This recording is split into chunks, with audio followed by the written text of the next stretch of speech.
Sean from Ace Appliance in Toledo, Ohio. Welcome back to another in-home diagnostic video brought to you by ApplianceVideo.com. Alright, complaint is that it's not washing properly, so all we're going to do is turn it on first and then open up the unit and see how much water we have. So it's set on normal, we're just going to hit start. And right now it's where it should be filling with water, so we're going to allow it to do that. Wait till the unit tries to turn on and pump the water, and then open it up and see the water level. Okay. Alright, so I can hear the unit running, so I'm going to go ahead and open the door. Just press on the handle. And then I'm going to look inside, pull up the rack, and I can see how much water is in there. Now by looking in there, I can clearly tell that there's not enough water in the unit. So I'm going to go ahead and empty it out. I'm going to adjust with the water supply, see if I can make any difference with that, and then try to fill it up again. Okay, so we're just going to cancel the cycle. It's going to drain it out. We'll just do it now. Reset to square one, and then we'll try it over again. Okay, so now that we canceled out, I messed with the shut-off valve. We'll see if that improved our water pressure at all. So we're just going to start the cycle over again, wait till we hear it washing, and then we can get our diagnosis from there. Okay, the unit's running. We're going to go ahead and open it up and just compare our volume of water. Alright, it is roughly the same, maybe a tiny better, but not much better. So what we'll do is we'll get an estimate together to replace the inlet valve. So the inlet valve is located at the bottom of the machine. We're going to take off the toe panel. I've already shut the water off to the dishwasher, and then that way we can disassemble and get the valve out. Alright, so we're going to go ahead and remove the two screws that are in the kick panel here.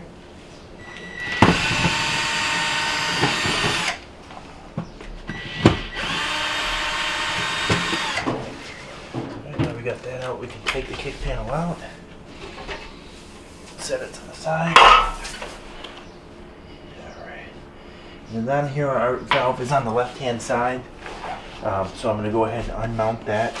It's held in place by a couple of screws, and then I'm going to have to disconnect the hose that goes to the dishwasher and the power supply, and hopefully we can pull it out and then disconnect the water supply to it. A little bit more room to work on.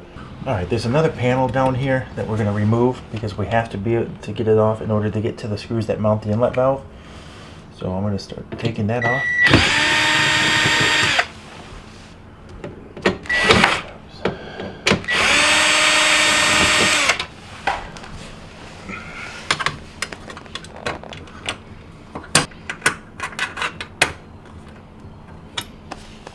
Alright, that one's out. Now let me do the same on the other side.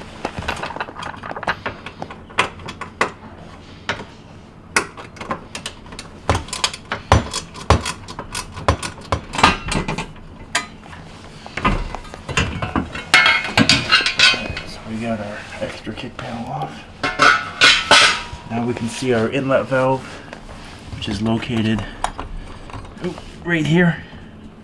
So to unmount that, there are some screws here in the front that I'm going to take off next, and then we can hopefully get that down and out. So now we're going to unmount our inlet valve.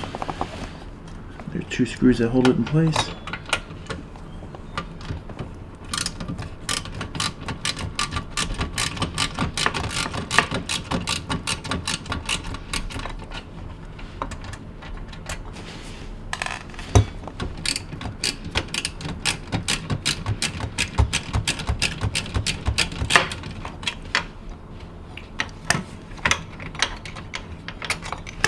Alright, so we have the screws out of the valve. Now we're going to try to remove it. Oh, alright, it came out pretty easy. Now that's still connected on here. We still have our power source, which is just a standard slide-on plug. Alright, so I'm just going to slide it off.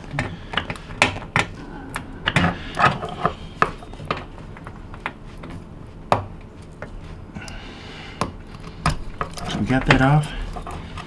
And we have our water going into the dishwasher, which is this right here. Alright, and that's held in place with a clamp. So this one's going to be a little bit more difficult for me to show you. I'm going to have to get some pliers to compress the clamp. I'm going to slide the clamp up, and then I can remove the hose. And then hopefully the inlet hose is long enough that I can bring it forward and work with it out in front of the dishwasher. Alright, so now we're going to try to get that clamp placed loosened up. It's just a compression clamp. The problem is the angle of it is a little difficult to work with. Alright, we got the clamp off. Now we can get the hose off. Now when you get it off, there will be a little bit of water. It's just steaming in that hose that will leak out. Okay, so now we got that. Now I'm going to hope our inlet is long enough. And it's barely long enough. So now we have our connection out here. Okay, now we're going to disconnect our inlet.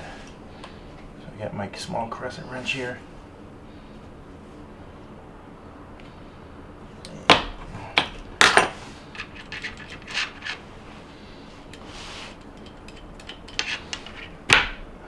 So we got that off.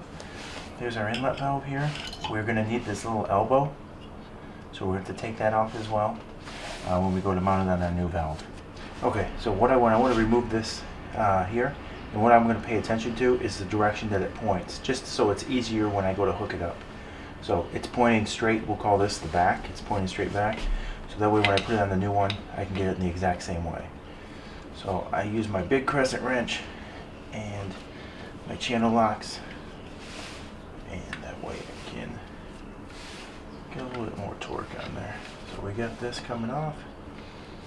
And we're gonna, now that this is off, we're gonna make sure that there's no buildup inside of here, nothing clogging it up, which there appears not to be. And I'm gonna re-tape this, both fittings here, and then that way I can hook it up to our new valve. Alright, so I'm gonna go ahead and just add some more tape to it here.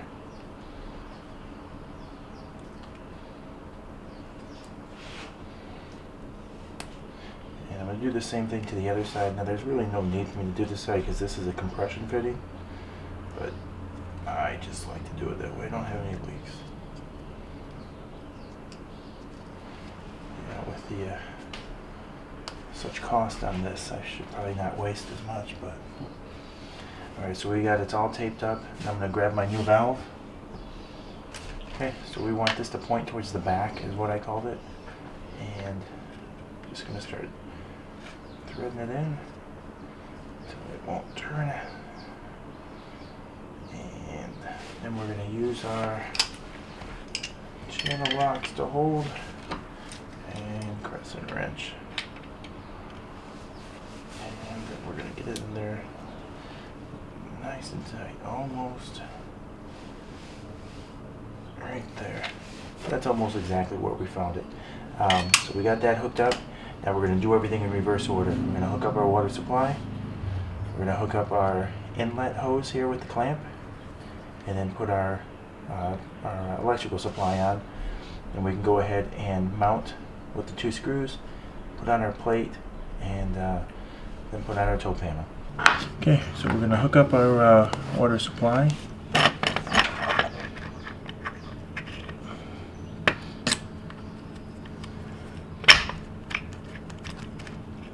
Alright, so it's as tight as my hand can get it, and now I'm going to just take my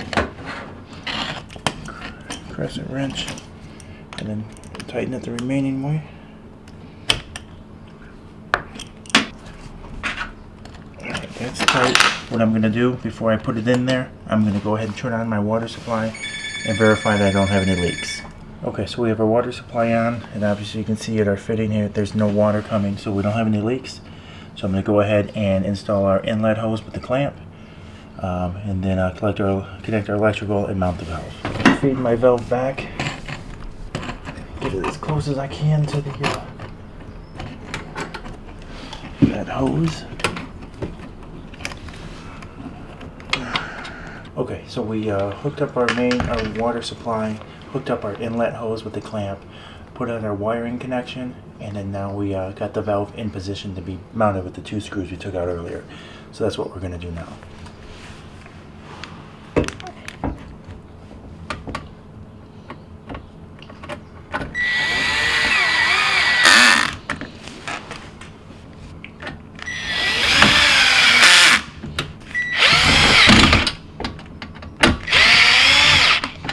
Alright, so we have our valve mounted in position, and so now I'm just going to run it and verify that we have no leaks. Then go ahead and turn the unit on.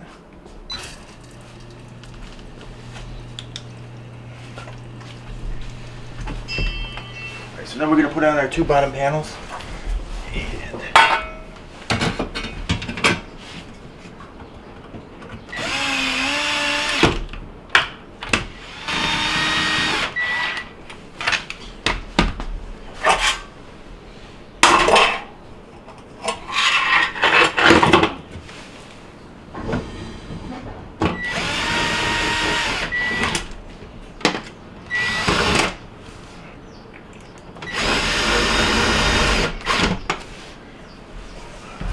And there we go.